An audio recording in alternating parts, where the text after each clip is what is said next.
Karena ternyata yang banyak menahan rezeki adalah dosa. Dalilnya hadis Bukhari. Kata Nabi SAW, tidak ada satu kaum yang menahan zakat harta mereka, atau dalam riwayat yang dikatakan tersebar di tengah-tengah mereka zina dan khamr. Riwayat lain menjelaskan tersebar maksiat, kecuali Allah akan menahan rezeki dari langit, menahan hujan, gak datang rezeki. Jadi kalau teman-teman masuk satu proyek ternyata tertahan, proyek itu sudah jelas halal, maka pastikan teman-teman sekalian bahwasanya jelas ini karena dosa kita. Jangan pernah salahkan orang, salahkan diri sendiri. Tidak ada istilah dalam Islam teman-teman sekalian rezeki kita diambil orang lain. Saya ulangi, tidak ada dalam Islam istilah rezeki kita diambil orang lain. Demi Allah nggak ada. Kalau ada di benak Anda saat ini, hilangkan itu. Pernah ada seorang pengusaha masih muda di Surabaya, waktu saya sudah jelaskan tema tentang kenalilah Tuhan bahwa akan bahagia, masalah tauhid, pengenalan Allah. Dia datang kepada saya lalu dia mengatakan, Ustaz, saya sama teman-teman saya ini semuanya pengusaha. Ada 4-5 orang. Kami sama-sama masuk, semua punya perusahaan, sama-sama masuk ke satu proyek. 4 teman saya semuanya dapat, Ustaz. Saya sendiri nggak dapat. Dan kalau dilihat dari sisi ibadah, saya lebih baik daripada mereka. Karena saya hadir pengajian, mereka tidak. Saya tahu mereka. Saya sholat, mereka tidak sholat. Bagaimana memahami ini supaya saya tidak sangka buruk dengan Allah? Apa jawaban saya teman-teman sekalian? Satu kalimat. Belum rezeki Anda. Bukan rezeki Anda. Kalau sudah rezeki Anda sampai pasti. Nggak mungkin tidak. Nggak ada ceritanya orang lain ambil rezeki kita. Nggak mungkin. Mustahil. Ibnu Qayyim rahimahullah teman-teman pernah melihat seekor ular buta. Di sebelah dia lagi jalan. Ular buta ini kelihatan kena selaput matanya warna putih. Lewat di dekat Ibnu Qayyim. Ibnu Qayyim lihat, kebetulan dengan hikmah Allah. Lalu dia bilang, ular ini buta. Terus tiba-tiba dia bilang, saya bicara dengan diri saya sendiri, saya ingin tahu bagaimana Allah Azza wa Jalla memberikan makan ular ini. Ibnu Qayyim diikuti ular tersebut, ular itu berjalan. Bisa saja dimakan oleh hewan yang lain, tiba-tiba diserak. Tapi dia jalan. Makhluk Allah, jalan yang babun. Allah SWT penciptanya. Lalu kemudian tiba-tiba dia dapat sebuah pohon. Dia naik ke atas pohon itu. Sampai dia naik ke dahan, Ibnu Qayyim bilang, saya angkat kepala saya ke dahan itu, saya temukan itu ada seekor burung kecil yang lagi bersihkan sayapnya. Burung ini karena asyik membersihkan badannya, dia tidak tahu kalau ada ular sebelahnya. Ular karena buta matanya tidak tahu kalau ada burung itu. Tapi ular ini cium bau burung, tiba-tiba diterkam sama dia, lalu dimakan burung itu. Kata Ibnu Qayyim, subhanallah, yang telah memberikan makan ular yang buta matanya. Coba bayangkan teman-teman sekalian. Berapa banyak miliaran makhluk Allah berikan makan. Bagaimana bisa Anda mengeluh mengatakan tidak dikasih rezeki sama Allah? Tinggal bergerak. Seorang ulama yang lain pernah selesai kebun kurmanya dibersihkan. Dia capek sekali. Dia keluar dari kebunnya. Dia lihat di depan kebun, sebelah kebunnya ada sebuah sungai luas. Dia duduk di atas sungai itu. Di pinggir sungai itu maksud saya. Duduk di pinggir sungai. Lalu ada satu batang pohon di atas air lagi mengapung. Di atasnya ada burung bangau, kakinya patah, matanya buta. Di atas batang pohon. Orang ini bilang, saya ingin lihat bagaimana Allah Azza wa Jalla memberikan rezeki burung ini. Dari kejauhan tiba-tiba setelah beberapa saat ada burung elang datang, mencengkram ikan di situ. Dekat situ diambil, kemudian ikan itu dia naik, burung elang ini lepas cengkramannya. Dengan hikmah Allah. Lepas cengkramannya, jatuh ikan itu subhanallah di depan burung bangau yang buta di atas batang pohon. Bukan jatuh lagi ke air, jatuh ke situ dengan hikmah Allah. Burung elang pergi, tidak ambil lagi. Burung bangau cium bau ikan, tinggal turunkan kepalanya makan. Selesai konsepnya. Berapa banyak kejadian seperti ini teman-teman sekalian. Kenapa harus ragu bahwasanya Allah SWT akan memberikan kepada kita rezeki? Maka harus dipahami poin-poin seperti ini. Rezeki akan tertahan dengan dosa. Maka kalau ada sesuatu yang masih tertahan dan kita sudah tahu konsep, pahami kalau itu mungkin bukan rezeki kita, tapi tidak ada masalah, kita hubungkan dengan bertaubat kepada Allah. Bisa saja mungkin karena ada dosa kita. Pastikan teman-teman, kalau ada seseorang berzina di malam harinya, besok akan banyak kendala-kendala di kantornya, di usahanya, atau dia berdusta, pasti ada masalah. Pasti, tidak mungkin tidak. Saya yakin teman-teman mungkin punya pengalaman kalau dalam masalah seperti ini. Artinya kalau ada dosa pasti akan nyangkut tuh. Ada masalah. Kalau tidak terbuka, mengalir seperti air. Saya temukan ulama-ulama di Saudi, Masya Allah, hidupnya dari pagi sampai malam teman-teman sekalian, semuanya ibadah. Majelis ilmu, dari majelis ilmu ke majelis ilmu, dari masjid ke masjid. Gak pernah terputus rezekinya. Saya tahu guru saya, Syekh Saleh Suhaimi, beliau pengajar di Masjid Nabawi, dan salah satu istri beliau dalam salah satu akhwat kita yang pernah ikut pengajian saya, kuliah di Unhas dari daerah Buton. Sekarang sama-sama beliau di Madinah. Sudah lebih dari 10 tahun, Masya Allah, rumah tangganya sudah punya satu orang anak. Beliau ini buta matanya. Buta matanya, subhanallah. Tapi hafal 30 juz Al-Quran. Jadi ulama besar, banyak kitab-kitab yang dihafal oleh beliau. Termasuk orang kayanya Madinah. Banyak. Rumahnya di Madinah mewah sekali, besar. Gitu kan? Kemudian juga keturunannya banyak. Dia bernikah poligami sampai 4 istri. Buta matai. Saya pernah datangi rumahnya beliau. Kemudian beliau dari lantai 4 turun. Rumah sekarang sudah berubah, rumah yang lama. Beliau pernah ngontrak satu building besar, ada beberapa rumah. Itu beliau turun dari atas. Dengar saya datang, beliau turun. Tidak dipegang sama siapapun. Buta matanya turun sendiri dari tangga. Orang turun seperti bukan orang buta, subhanallah. Jalan kemana-mana di Indonesia, saya masukkan, dia bilang sama saya, Khalid, saya mau nginap di hotel, tapi hotel yang bagus. Saya sempat bertanya, dari mana Syekh bisa tahu ini hotel bagus atau enggak ya? Dia minta, saya mau hotel bintang 5. Saya punya kemampuan, saya mau bayar. Saya mau nikmatin. Baiklah. Saya carikan hotel bintang 5 di Jakarta, dapat. Waktu masuk hotel, dia bilang, Khalid, pegang saya. Saya mau pegang ranjangnya. Demi Allah, teman-teman, diraba sama dia ranjangnya. Lemarinya, baik, ini bagus. Dia bisa tahu, saya mau yang ini. Kemudian dibayar sama dia, dinikmatin gitu. Orang buta, subhanallah, bisa Allah bukakan banyak sekali. Tidak mungkin orang yang, saya yakin ini justru karena berkah ilmunya, berkah Al-Quran yang dia hafal, berkah sedekahnya luar biasa. Dia kalau berangkat teman-teman sama ulama-ulama yang lain datang ke Indonesia, adakan daurah pesantren kilat, pasti dia yang bayarin. Dia bayarin hotelnya, dia bayarin makannya, dia yang bersedekah. Dan saya lihat luar biasa rezeki Allah keluarkan gitu. Sampai saya waktu mau bayar kamar hotel dilarang sama dia. Sudah dibayar semua, Fad. Bayar semua dari awal, sudah dibayar semuanya. Jadi saya melihat teman-teman sekalian, orang kalau justru jauh dari dosa-dosa, maka Allah Azza wa Jalla akan bukakan pintu rezeki. Imam-imam Masjid Haram dan banyak ulama-ulama yang lain, semuanya mereka mampu. Allah bukakan. Jadi jangan salah paham teman-teman sekalian. Orang-orang kafir yang sedang antum lihat, dan anda lihat terbuka rezekinya, jangan salah paham. Tidak ada di antara mereka yang murni lepas dari hutang. Coba telusurin deh. Mobilnya mewah, tapi hutang semuanya. Usahanya banyak, tapi hutang semuanya. Berkah dari mana ini? Bukankah pada saat meninggal kemudian disita oleh bank-bank, akhirnya terbengkalai keluarganya? Dan seterusnya. Banyak hal teman-teman sekalian. Oleh karena itu dekatkan diri dengan Allah. Perbanyak istighfar.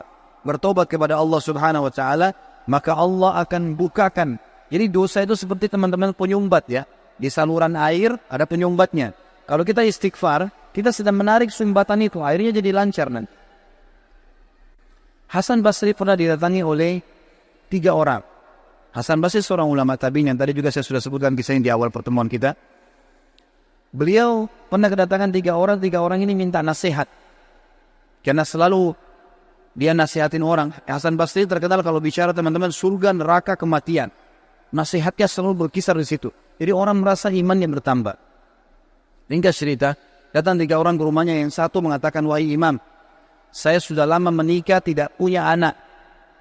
Saya sama istri saya, di bawah istrinya sama dia, sudah lama berobat, sudah 10 tahun menikah nggak punya anak.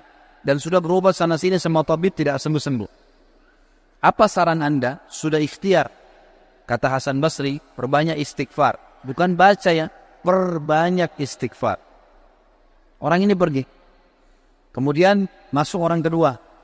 Hai imam, saya sudah lama sakit. Di perut saya ada penyakit. Sakit, kalau sakit itu luar biasa.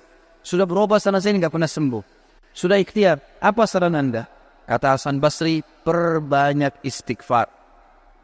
Lalu yang ketiga mengatakan, masuk orang yang ketiga, wahai imam, saya sudah lama bekerja keras. Tidak pernah kaya seperti fulan. Ditunjuk orang kaya di kampung itu. Maka saran anda apa? Dia bilang perbanyak istighfar. Perbanyak istighfar. Maka pada saat itu teman-teman sekalian, Waktu sudah pulang semua, istri Hasan Basri tanya, kenapa tadi 3 orang ini pulang semua? Ada beberapa athar menyebutkan murid-muridnya yang bertanya, gitu kan? Kenapa Anda cuma mengatakan istighfar? Kenapa Anda tidak pandu mereka? Mungkin yang satu butuh modal, yang satu butuh tabib, dokter, satu butuh obat mungkin. Kata dia, tidakkah kalian sudah dengar kalau mereka sudah ikhtiar, tinggal ada penghambatnya nih, dan penghambatnya adalah dosa-dosa mereka. Dan Allah sudah berfirman dalam surah Nuh, surah nomor 71, ayat 10-12.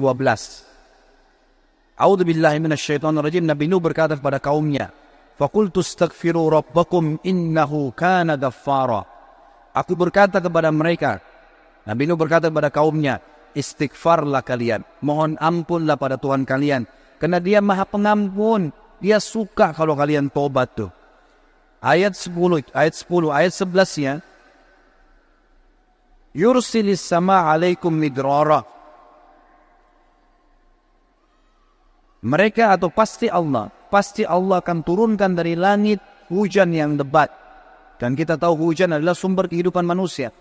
Makna ya terletnya, makna tadaburnya adalah, makna tafsirnya, Dia akan turunkan dari langit rezeki-rezeki yang midrar. Midrar itu bertubi-tubi. Ayat 12-nya, wa yumditkum bi amwalin wa banin wa yaj'al lakum jannatin wa yaj'al lakum anhara. Dan pasti Dia akan memperbanyak buat kalian. Yumdit, mat, ini artinya mendobelkan, melipat gandakan. Dan pasti Dia akan melipat gandakan, menambahkan buat kalian keturunan, harta-harta, amwal, dan keturunan. Serta Dia akan melebatkan kebun-kebun kalian, dan akan memperbanyak sungai-sungai kalian, sumber air kalian. Imam Ahmad rahimahullah pernah didatangi teman-teman sekalian oleh seseorang. Maaf, Imam Ahmad pernah di akhir hidupnya, ini kalau teman-teman yang pernah dengar kisahnya, maaf saya ulangi, karena memang berhubungan dengan poin ini. Pernah Imam Ahmad rahimahullah di akhir hidupnya, dia tidak tahu kenapa dia harus mendatangi sebuah tempat. Lalu kemudian dia pergi ke sana. Setelah dia tiba di kota itu, tiba waktu maghrib, dia masuk ke sebuah masjid, lalu dia sholat maghrib. Habis maghrib beliau duduk rahimahullah dengan membaca Al-Quran. Imam Ahmad ini kalau nggak salah meninggal tahun 240-an. Tahu dari 4 imam madhab ya. Imam Ahmad rahimahullah masuk ke masjid, kemudian beliau duduk sholat maghrib, duduk mengaji sampai isya. Beliau sholat isya berjamaah. Karena tidak tahu kenapa datang ke kota itu. Lalu kemudian beliau ingin istirahat. Habis sholat ba'diyah isya, orang-orang semua pada bubar. Imam Ahmad ke sudut masjid, lalu dia baring. Marbot masjidnya datang, tanya, wahai imam, wahai syekh. Syekh ini dalam bahasa Arab bisa berarti orang tua, orang kaya, atau orang pintar. Ya, bisa 3 artinya. Kebetulan Imam Ahmad dipanggil syekh di sini, maksudnya adalah orang tua. Hai syekh, hai orang tua gitu. Ya. Kenapa Anda di sini? Kata Imam Ahmad, saya mau istirahat, saya mau musafir, nggak ada kenalan. Kata dia, tidak bisa di masjid. Anda harus keluar dari masjid. Lalu kemudian disuruh keluar. Kata Imam Ahmad, saya didorong-dorong dari masjid. Keluar dari masjid. Begitu keluar dari masjid, marbot masjid, kunci masjid. Kemudian Imam Ahmad dia sudah pergi. Imam Ahmad baring di teras masjid. Marbotnya kembali lagi. Lalu mengatakan, wahai syekh, ngapain di sini? Dia bilang, seperti saya bilang, saya musafir, saya butuh istirahat. Ya. Kata marbotnya, nggak bisa. Ini masjid. Peraturan nggak boleh duduk di sini. Lalu kemudian didorong-dorong Imam Ahmad sampai di jalanan. Di sebelah masjid ada satu orang penjual roti. Penjual roti ini lihat kejadian tersebut, lalu dia mengatakan, hai syekh, dipanggil Imam Ahmad, orang tua gitu ya, kesinilah, ada tempat saya. Datanglah dia, Imam Ahmad, lalu Imam Ahmad berkata, orang itu berkata, ini tempat saya usaha jual roti.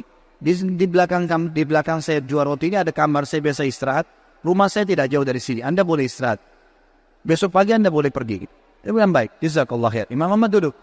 Imam Ahmad ini karena zaman dulu nggak ada foto, orang nggak tahu wajahnya, orang cuma kenal nama. Nggak kita sekarang bisa lihat fotonya, bisa tahu orangnya gitu. Imam Ahmad bilang ada satu kegiatan orang ini yang unik. Setiap kali orang ini pecahin telur, ambil gandum, ya, tepung, kemudian taruh garam, diaduk, selalu astagfirullah wa atubu ilaih, astagfirullah wa atubu ilaih, terus astagfirullah wa atubu ilaih. Terus dia mengucapkan itu. Maka yang terjadi adalah Imam Ahmad bertanya, berapa lama kau amalkan ini? Sudah berapa lama kau amalkan? Kebetulan Imam Ahmad ini di akhir hidupnya ya, sudah sangat tua. Orang ini juga seumur Imam Ahmad. Dia bilang, sudah lama dari saya masih muda. Kata Imam Ahmad, apa hasilnya istighfarmu ini? Dia bilang, semua yang saya minta sama Allah dikabulkan. Apa saja. Belum pernah saya minta sama Allah nggak dikabulkan. Tinggal satu yang sudah bertahun-tahun saya minta belum Allah kasih. Kata Imam Ahmad, apa itu? Dia bilang, saya minta agar dipertemukan dengan Imam Ahmad. Maka Imam Ahmad bertakbir mengatakan, Allahu Akbar. Karena istighfarmu inilah, ya, Allah subhanahu wa ta'ala mengutus saya datang ke kotamu ini dan saya tidak tahu kenapa saya datang. Karena istighfarmu lah, marbot masjid melarang saya tidur di masjid dan saya didorong-dorong. Istighfarmu lah yang membuat kau menawarkan saya untuk datang dan nginap di tempatmu. Saya Ahmad bin Hanbal. Allah Azza wa Jal datangkan Imam Ahmad ke rumahnya karena istighfarnya. Ini luar biasa. Kisah seorang ibu yang berada di wilayah Kashmir. Kisah belum lama terjadi. Ibu ini rupanya punya, kalau saya tidak salah, cucu atau ada anaknya perempuan kena penyakit tulang, sakit. Ibu ini selalu berdoa kepada Allah SWT sambil beristighfar karena dia sudah bawa ke dokter di sekitar rumah situ, di sekitar kampungnya tidak ada, gitu kan? Nggak ada yang bisa tanganin. Mereka cuma bilang ada satu dokter, ya, yang mampu menangani ini, tapi di India. Dia di India. Dan dokter itu Muslim, ahli spesialis tulang. Cuma dia yang bisa. Ibu ini tahu dia tidak punya kemampuan uang beli tiket pesawat atau kendaraan, mau bayar dokter tidak mungkin. Maka ibu ini memperbanyak doa dan istighfar. Selalu istighfar kepada Allah. Ya Allah, kalau ada dosa maafkanlah, sembuhkan anak ini. Ya Allah, pertemukan sama dokter itu, mudahkan supaya anak saya ini berobat. Ringkas cerita, dokter yang tadi jadi target ini keluar dari India. Ada acara, dia naik pesawat melewati wilayah Kashmir tadi. Tiba-tiba pilotnya bilang, pesawat ini badai, lagi hujan deras, nggak bisa pesawat lanjut nih, harus turun di wilayah itu. Turunlah pesawat itu. Begitu turun, tiba di bandara, kata dokternya, saya harus ini, ada seminar, saya harus hadiri. Berapa jauh dari sini? Orang itu bilang target Anda sekitar 4 jam dari sini. Kata dokter, baik, saya mau sewa mobil. Ya, masih bisa keburu, gitu kan, masih sekitar 6-5 jam lagi acaranya, 5-6 jam lagi. Begitu dia sewa mobil, jalan sedikit dari bandara, ternyata ya, hujan makin keras. Kata supirnya, nggak bisa kita jalan. Kalau jalan ini paksa ini bisa kita dihancurin oleh badai. Kata dokternya, baiklah, kita istirahat. Mampir di pinggir, mampir ke sebuah rumah. Rumah itu rumah tua, rumah kayu. Lalu tabibnya ini, dokter ini naik ke rumah itu, berteduh, ketuk-ketuk, ucapin salam, dijawab waalaikumsalam, keluarlah seorang ibu. Lalu kemudian dokter ini bilang, maaf, kami ini musafir, hujan lebat, bisa berteduh di sini? Kata ibunya, silahkan. Lalu ibunya itu mengambilkan minuman, dihidangkan minuman. Waktu sementara duduk di ruang tamu, anak perempuan si ibu ini lagi nangis-nangis kesakitan tulangnya. Ini ibu yang tadi sakit tulang. Ini dokter yang jadi target. Sampai di rumahnya. Lalu kemudian dia berkata, tabib ini, kenapa ya anaknya ibu? Dia bilang sakit tulang. Kenapa kok sakit? Kenapa nggak dibawa ke dokter? Sudah. Tapi kata dokter semua tidak bisa sembuh. Dan dokter yang bisa tangani cuma seorang dokter di India namanya Fulan. Disebutkan namanya dokter ini. Dokternya tiba-tiba nangis lalu berkata, segala puji bagi Allah subhanallah yang telah mendatangkan saya ke rumah ibu. Saya ini dokter yang ibu sedang targetkan. Allah datangkan dokter itu ke rumahnya justru karena istighfar. Karena doanya kepada Allah SWT. Tidak pakai biaya, malah dokter itu biayai gratis dan datang ke rumahnya. Seperti itu, dan banyak ribuan kisah begini teman-teman sekalian yang berhubungan dengan istighfar.